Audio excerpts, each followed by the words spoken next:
Le Rav décrit que dans le cœur, pour ce qui est du cœur, comme dans toute chose dans la vie, il y a la chitsoniout et la pnimiout, l'extériorité du cœur et l'intériorité du cœur. C'est-à-dire les émotions que nous ressentons de l'extériorité et celles de l'intériorité. Qu'est-ce que cela veut dire?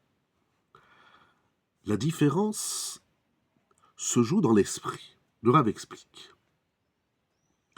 Les émotions qui viennent de la partie extérieure du cœur sont des émotions qui ne sont pas guidées par l'esprit. C'est pour ça qu'en général, elles ne sont pas précises, elles ne sont pas claires, elles ne sont pas percutantes. Alors que les émotions qui viennent de l'intériorité de l'être, du cœur, elles sont le produit de l'union qu'il y a entre l'esprit et le cœur. Elles prennent un sens plus profond. Il les appelle akarot nafshiyot, c'est-à-dire une prise de conscience, de connaissance de notre intériorité. En général, ces émotions sont plus précises, plus claires et plus percutantes. Lorsque l'homme ressent des choses qui passent uniquement dans le cœur et ne traversent pas l'esprit, alors elles restent en superficie.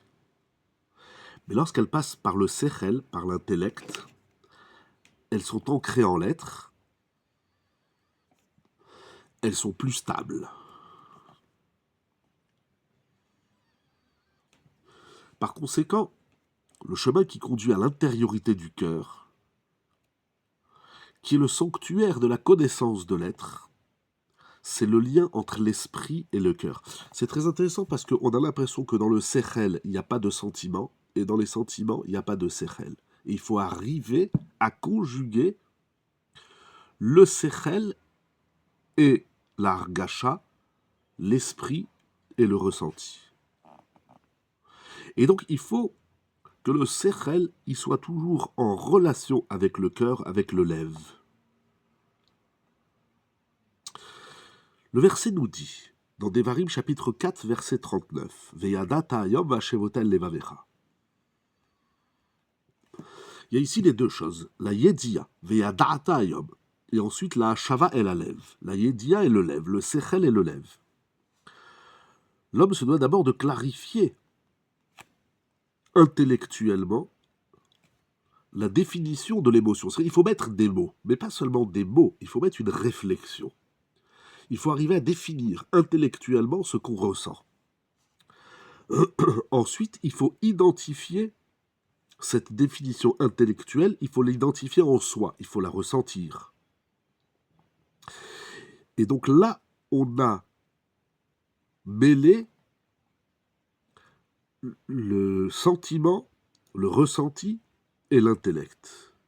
C'est-à-dire qu'on ne vit plus une émotion comme une situation spontanée.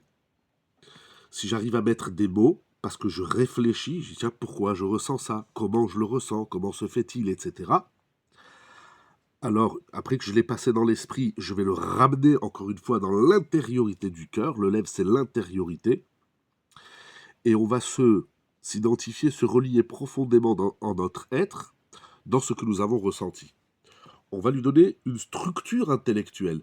L'intellect, j'ai envie de dire ainsi, je comprends durable, l'intellect va structurer l'émotion. Sinon, l'émotion va partir.